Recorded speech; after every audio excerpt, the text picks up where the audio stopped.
ભાવનગર શહેરના વાઘાવાડી રોડ ઉપર central salt નજીક 17 તારીખના રોજ રાત્રિના સમયે સ્કૂટર ચાલક યુવતીઓ સાથે એક બાઇક ચાલક અથડાયો હતો, જેને પગલે પોલીસ ફરિયાદ નોંધાવા પામી છે। નીલમબાગ પોલીસ સ્ટેશનમાં ફરિયાદી મેહુલ પ્રેમજીભાઈ ચૌહાણ એવા મતલબની ફરિયાદ નોંધાવી હતી કે તેમની દીકરીઓ જાહ્નવી અને રિદ્ધિ મેળો જોવા ગયા હોય ત્યારે રાત્રિના સમયે પરત ફરતા સેન્ટ્રલ સોલ્ટ નજીક રોંગ સાઈડમાં આવતા ઝીણા સુરાભાઈ વાઘેલાએ પોતાનું સ્કૂટર અથડાવતા જાહ્નવીબેન અને રિદ્ધિ અને તેની બહેનપણી ઋત્વી અને નંદનીને અકસ્માત થતા ઇજાઓ થઈ હતી, જેમાં રિદ્ધિબેનનું સારવાર દરમિયાન મોત નીપજ્યું હતું, જ્યારે જાહ્નવીબેનને ગંભીર ઈજા પહોંચી હતી। જો કે નોંધાયેલી ફરિયાદ બાદ પોલીસે શખ્સને ઝડપી આગળની કાર્યવાહી હાથ ધરી છે।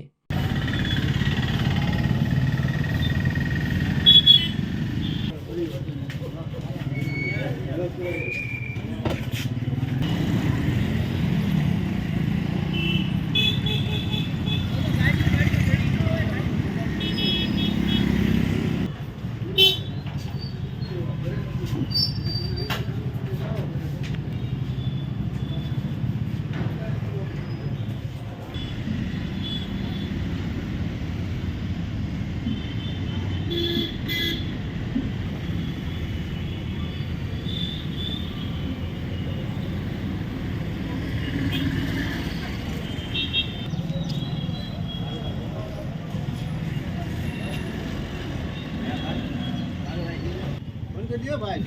अच्छी